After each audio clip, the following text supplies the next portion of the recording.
하심이 확실합니다. 우리가 이 시간 믿음을 가지고 말씀의 자리로 나아가겠습니다. 요한복음 20장 1절에서 18절, 예수님이 부활하실 때에 예수님의 부활의 첫 증인들의 모습이 나타납니다. 요한이 기록하고 선포한 이 말씀을 우리 한 절씩 같이 먼저 교독할 때 주님의 음성 듣기를 원합니다.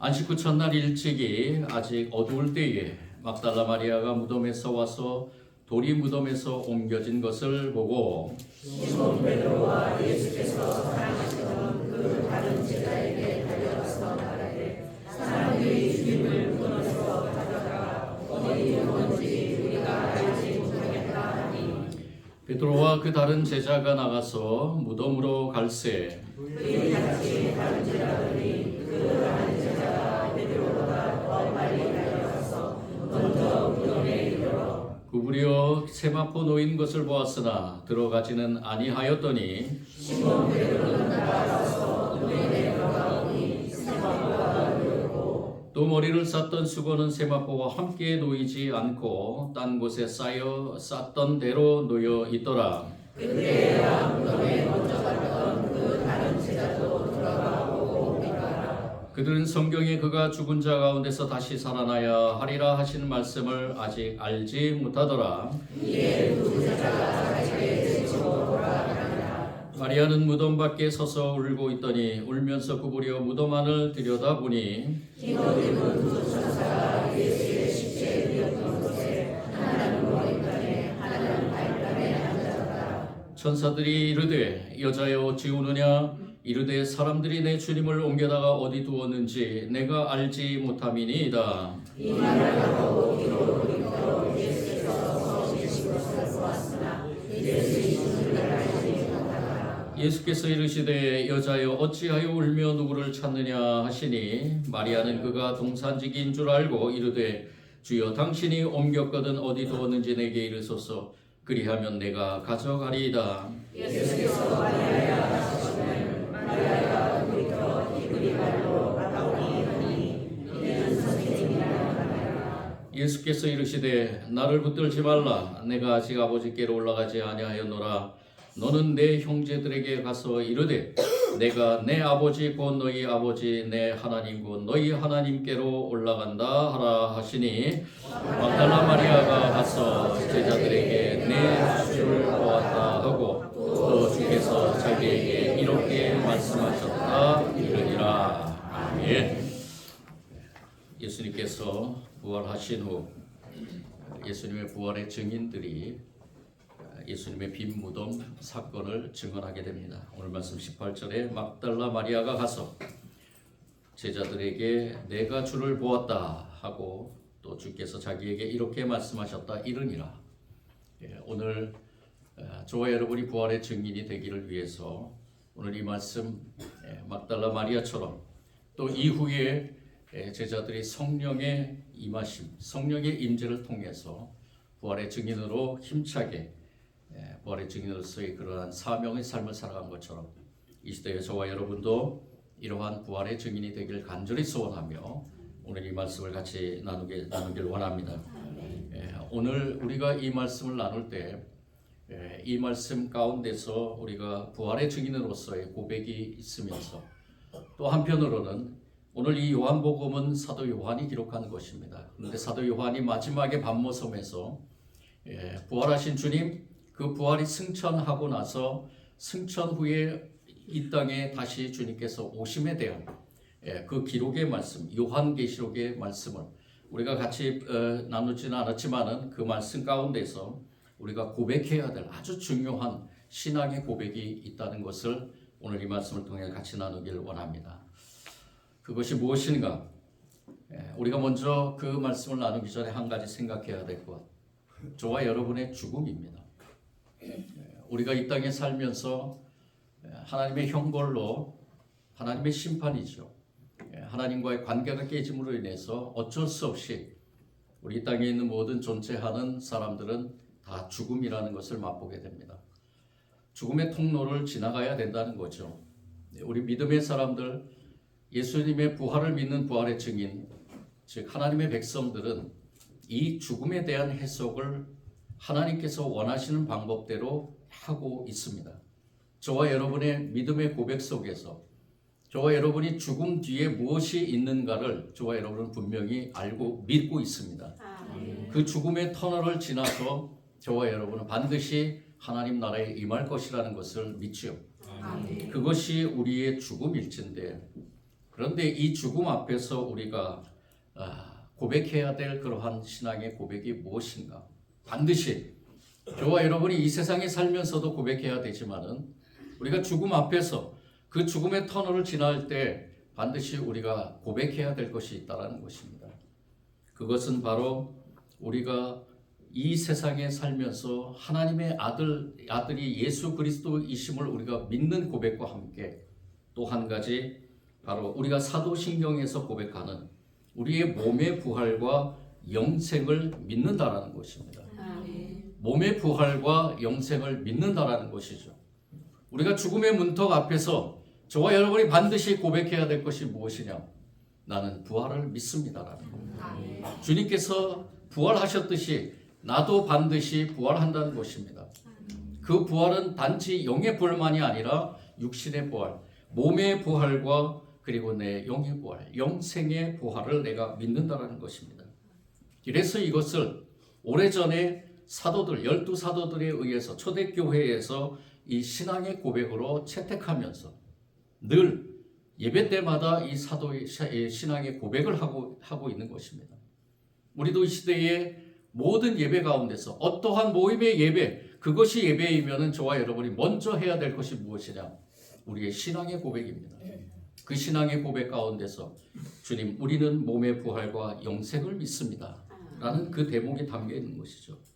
그런데 이것을 조금 더 구체적으로 표현한 그러한 교리가 있습니다. 우리 개신교에서 이 교리를 채택해서 오래전에 1643년에 세계 각지의 신학자 121명과 평신도 대표 30명, 총 151명이 웨스트민트라는 그 예배당에서 하나의 교리를 만들게 됩니다. 이 웨스트민트는 영국 런던의 템즈강에 있는 하나의 지명인데요. 그곳에 아주 큰 멋있는 예배당이 있습니다. 그 웨스트민트 그 예배당에 이들이 모여서 하나의 개혁교회로서의 교리를 확정하게 되는데, 이후에 이 미국의 청교도와 그리고 우리 장로교회에서 이를 교리로 표준 문서로 채택하였습니다.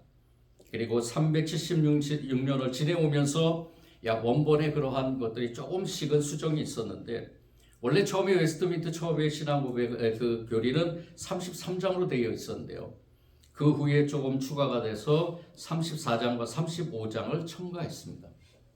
그런데 이 교리에서 가장 중요한 것이 무엇인가? 모든 교리가 다 중요하지만 이 성경의 모든 것들을 집대성해서 교리로 만든 가운데서 32장, 우리가 오늘 이 시대에 살면서 또한 우리가 죽음 앞에서 고백해야 될 우리의 몸의 부활과 영생을 믿습니다라는 그것에 관한 32장의 사람의 사후 상태와 부활에 관하여서 이렇게 기록하고 있습니다. 제가 그대로 읽어드리겠습니다. 첫 번째, 사람의 육체는 죽은 후에 티끌로 돌아가서 썩어버린다. 그러나 그들의 영혼은 죽거나 자는 것이 아니라 죽지 않는 생을 가지며 죽은 후에는 그것을 주신 하나님께로 돌아간다. 의로운 자의 영혼은 완전히 거룩하게 되어 가장 높은 하늘에 올라간다. 거기서 그들은 빛과 영광 가운데 하나님의 얼굴을 보며 그들의 육신이 완전히 구속되기를 기다린다. 사악한 자의 영혼은 지옥에 던지온다. 거기서 그들은 고통과 어둠 가운데서 대심판의 날을 기다리고 있다. 성경은 육신이 죽은 후에 영혼이 갈 장소로서 이 두 가지 외에는 아무것도 가르쳐주지 않는다. 두 번째, 마지막 날에 살아남아 있는 자는 죽지 않고 변화될 것이다. 모든 죽은 자들은 전과 같은 몸으로 부활할 것이다. 이 부활체는 질적으로는 전과 다를 것이나 영혼은 이 육체와 하나가 되어서 영원토록 계속될 것이다. 세 번째, 불의한 자들의 육체는 그리스도의 힘으로 굴욕을 당하기 위하여 부활한다. 의로운 자들의 몸은 그리스도의 영으로 말미암아 영광을 얻기 위하여 부활해서 그리스도 자신의 영광스러운 몸과 동일하게 된다. 이 교리를 우리는 압축해서 우리 신앙의 고백으로 사도신경을 고백하고 있는 것입니다. 저와 여러분은 반드시 몸의 부활과 영생을 믿는 믿음으로 승리하게 될 줄 믿습니다. 아멘. 우리의 마지막은 하나의 그러한 통과 의례라고 여기시면 될 것입니다. 우리의 육체의 마지막은 우리의 죽음이라는 것은, 그래서 저와 여러분의 죽음은 두려운 것이 아닙니다. 오히려 기쁨입니다. 주님께서 십자가를 지실 그 지심에 대해서 우리 그 당시에 있던 많은 사람들이 슬퍼하고 고통스러워했지만 주님께서 부활하심으로 그 고통 가운데 있는 사람들을 일일이 찾아다니며 주님께서는 부활의 참 소망 기쁨을 주셨습니다. 오늘 이 첫 번째 부활의 주님을 만난 그 막달라 마리아처럼 이후에 많은 사람들이 예수님의 그 부활을 믿고 고백함으로써 그 기쁨을 누리고 있다는 것입니다. 주님께서는 이렇듯 인간의 삶의 마지막은 오직 처음 시작하신 주님의 그 관장할 권리에 있음을 선포하면서 이 땅 가운데서 하나님의 백성들은 오로지 부활의 증인으로서 믿음의 고백만 하면 된다는 것을 말씀하고 계신다는 것입니다. 예수님은 시작과 끝입니다. 알파와 오메가가 되십니다. 그렇지만 저와 여러분의 마지막은 예수 그리스도와 함께 영광의 자리에 임하게 된다는 것입니다. 이러한 믿음을 가지고 우리가 살아가는 가운데 우리가 성공의 인생의 해피엔드를 거두려면 어떻게 해야 될 것인가? 사도 요한은 요한계시록의 마지막 장에서 아주 비유적으로 아주 귀한 말씀을 하십니다. 요한계시록 22장 14절 말씀에 이런 말씀이 있습니다. 자기 두루마리를 빠는 자들은 복이 있으니 이는 그들이 생명나무에 나아가며 문들을 통하여 성에 들어갈 권세를 받으려 함이로다. 반모섬에서 그 예수 그리스도의 그 임재와 그리고 하나님 나라에 대한 것을 환상을 통해서 본 이 사도 요한이 마지막으로 이 말씀을 통해서 두루마리를 빠는 자들은 복이 있다라고 이렇게 선포한 것입니다. 이 두루마리를 빠는 자로 예를 들었는데 이것은 무엇이냐? 바로 하나님 나라를 얻는 마지막 관건은 얼마나 빨래를 잘하느냐에 있다는 것입니다. 얼마나 빨래를 잘하느냐, 이것은 무슨 의미일까? 두루마기는 하나님의 나라에 들어가기 위한 예복이라는 것이죠. 이 예복이 더러워지면 안 된다는 것입니다. 그래서 어린 양 예수의 보배로운 피에 이 옷을 씻어야 한다는 것입니다. 예수님께서도 의의 옷이라고 말씀하셨듯이 두루마기를 빠는 것은 그리스도의 보혈의 죄 씻음 받는 것을 가리키는 것입니다. 저와 여러분이 매 순간마다 내가 죄인임을 고백하면서 내가 입은 이 옷이 더러워지지 않도록 이 인간의 육신적인 내면이나 여러 가지 환경 속에서 이 세상에 살면서 더러워진 우리의 예복을 계속해서 회개함으로 빨아나감으로 우리를 의롭다 인쳐주신 그 의의 옷을 우리가 입고 하나님 나라에 가게 된다는 것입니다. 개혁자 마틴 루터의 아주 유명한 이야기가 있습니다. 이 마틴 루터가 꿈을 꾸었는데 사단이 그 앞에 나타나서 루터는 용기를 내어서 그 사단과 싸우려고 하는데 이 사단이 음흉한 웃음을 지으면서 그 마틴 루터에게 책을 하나 이렇게 펼쳐 보였다고 합니다. 그 책에는 무엇이 적혀 있느냐? 바로 루터가 살면서 저지른 죄의 목들이 낱낱이 적혀 있다는 것입니다. 루터는 그 자리에서 좌절하게 됩니다. 그 책을 보는 순간 자신이 의롭다고 생각했던 모든 일들이 헛된 것으로 생각이 듭니다. 그런데 그 가운데서 성령님께서 이 루터에게 하나의 말씀을 주시게 됩니다. 그 말씀 가운데서 이 루터가 생각하고 그래, 내가 믿는 예수님의 피가 내 모든 죄를 씻으셨다. 다시 한번 가장 기본적인 말씀이지만 이것을 깨닫고 그리고 외치면서 이 루터가 입고 있던 옷을 벗어서 이 사단에게 던져버렸다는 것입니다. 내 옷이 어떤 옷인지 아느냐? 내 옷은 바로 예수 그리스도의 보혈의 피로 깨끗하게 씻음받은 옷이다라는 것이죠. 내가 많은 죄를 지었지만 그래, 네가 얘기한 것처럼 그 책에 기록된 대로 많은 죄의 목이 있지만은 그렇지만 이 모든 것을 예수님께서 보혈의 피로 십자가 위에서 씻어 주셨다라는 거죠. 그 믿음을 가지고 이 옷을 벗어 던지고 힘있게 그 하나님의 사명을 감당해 나갔다라는 것입니다. 저와 여러분도 이렇게 사단의 모든 유혹들과 싸우면서 이기게 될 줄 믿습니다. 우리의 마지막은 어떻게 될까요? 주님께서는 말씀하십니다. 걱정하지 마라. 걱정하지 마라. 내 보혈의 피로 너의 모든 죄를 씻었다. 주님께서는 이 말씀을 지금도 하고 계시고 앞으로도 하실 줄 믿습니다. 성령님과 함께 우리의 삶 가운데서, 우리의 모든 삶 가운데서 이렇게 승리해 나가는 저와 여러분이 되기를 원하며 주님의 음성을 듣기를 원합니다. 걱정하지 말고 내게로 오라. 그리고 생명수를 받으라. 참으로 은혜로우신 주님께서 우리의 마지막을 복되게 하실 줄 믿습니다. 이러한 말씀 가운데서 우리가 이렇게 이 부활에 대한 증언을 하면서 또 부활에 대한 증인으로서의 삶을 살면서 우리가 주님이 다시 오심을 기다리고 있는 것입니다.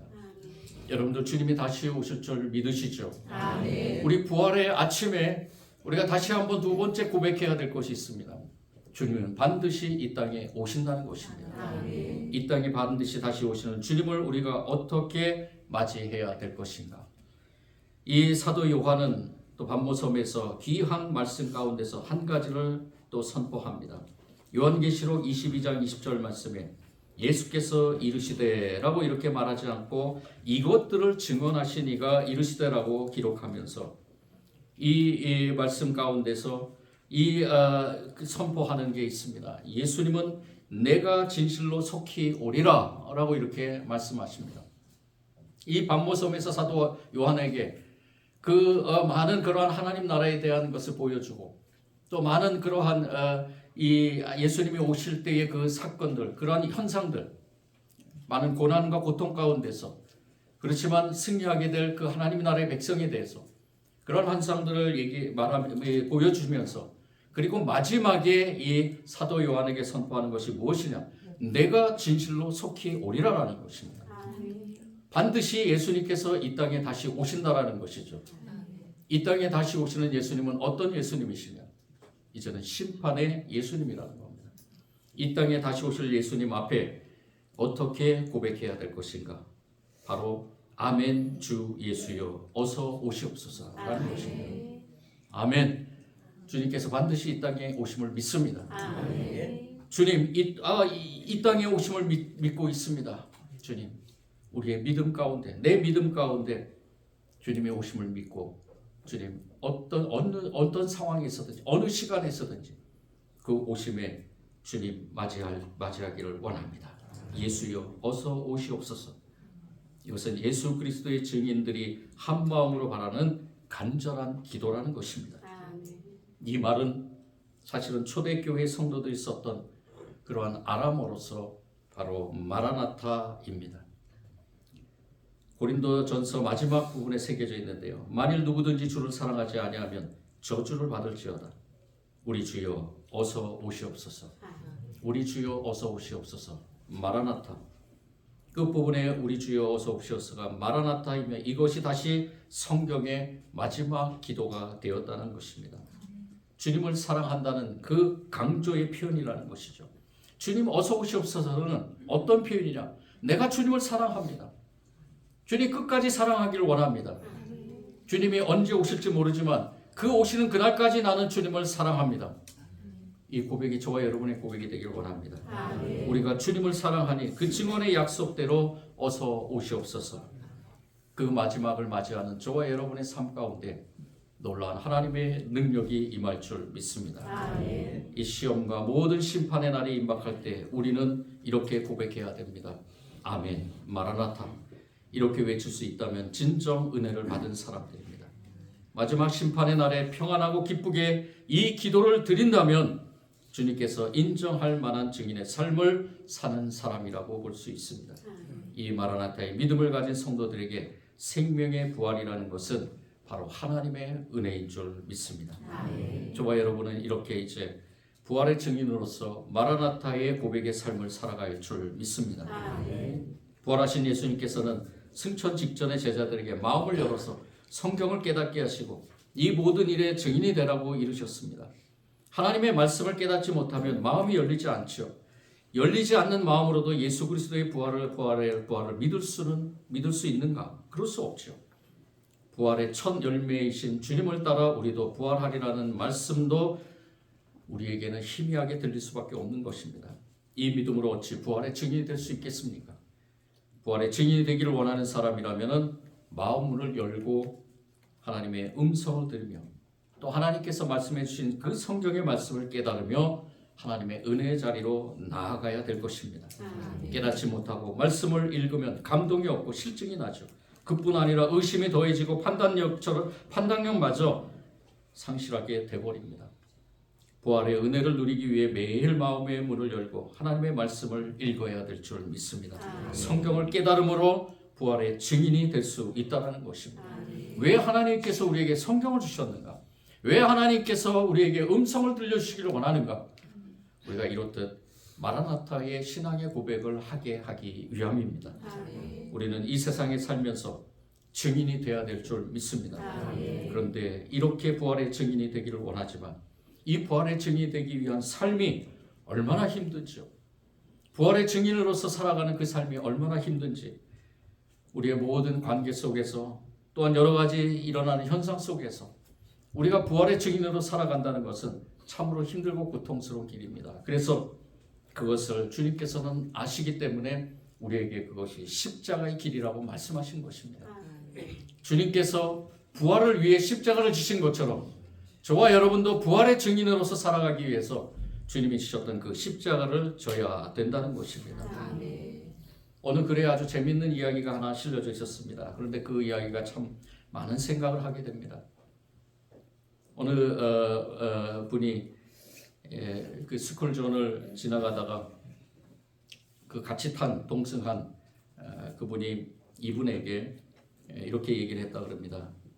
만약에 친한 사람이 자기 가까운 아주 정말로 가족처럼 가까운 그 사람이 그 스쿨존을 지나가다가 50km로 가다가 아이를 치웠다. 근데 아무것도 주변에 CCTV도 없고 아무것도 없었다. 같이 동승했던 그 사람이 만약에 당신이라면 경찰에 가서 어떻게 증언할 것인가? 정직하게 50km를 넘어서서 내가 이 아이를 쳤다라고 얘기할 것인가? 내 같이 동승한 사람이 쳤다라고 증언할 것인가? 아니면은 나는 모른다라고 이렇게 증언할 것인가?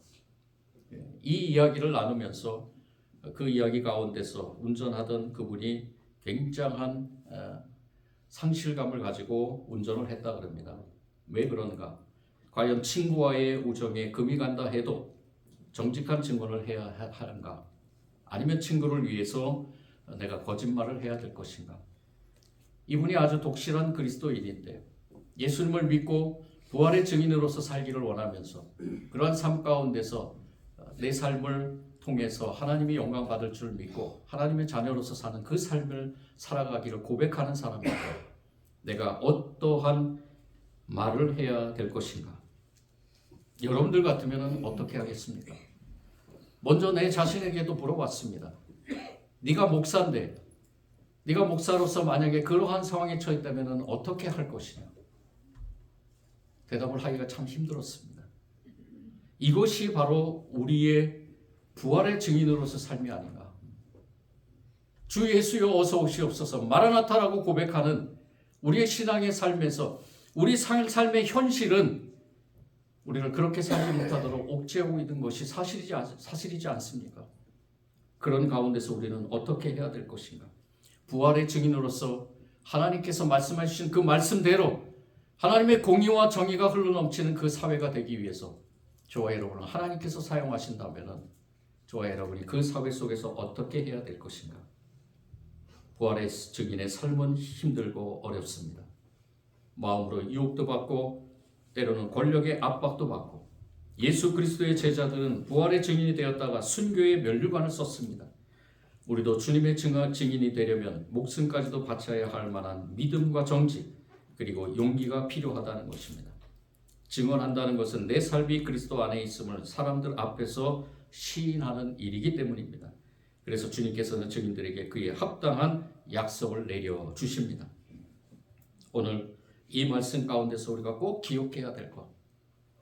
이 막달라 마리아가 많은 그 제자들에게 가서 내가 주를 보았다 그랬고 주께서 자기에게 이렇게 말씀하셨다라고 말한 것처럼 저와 여러분도 이 시대에 살면서 부활의 증인으로서 우리의 몸과 영혼이 영생을 얻기를 원하며 주님이 오시는 그날 아멘 주 예수여 어서 오시옵소서라고 고백할 수 있는 우리의 삶이 되기를 원합니다. 아멘. 우리의 삶이 힘들고 고달플지라도 그 삶 속에서 우리는 끝까지 이 고백을 가지고 주님의 나라에 임하게 돼야 될 줄 믿습니다. 사랑의 주님 감사합니다. 부활절 아침에 저희들께 한 말씀을 통해 다시 한번 부활의 신앙의 고백 마라나타 아멘 주 예수여 어서 오시옵소서. 우리가 이 고백의 삶을 살아가길 원합니다. 주님께서는 반드시 오신다 그러셨습니다.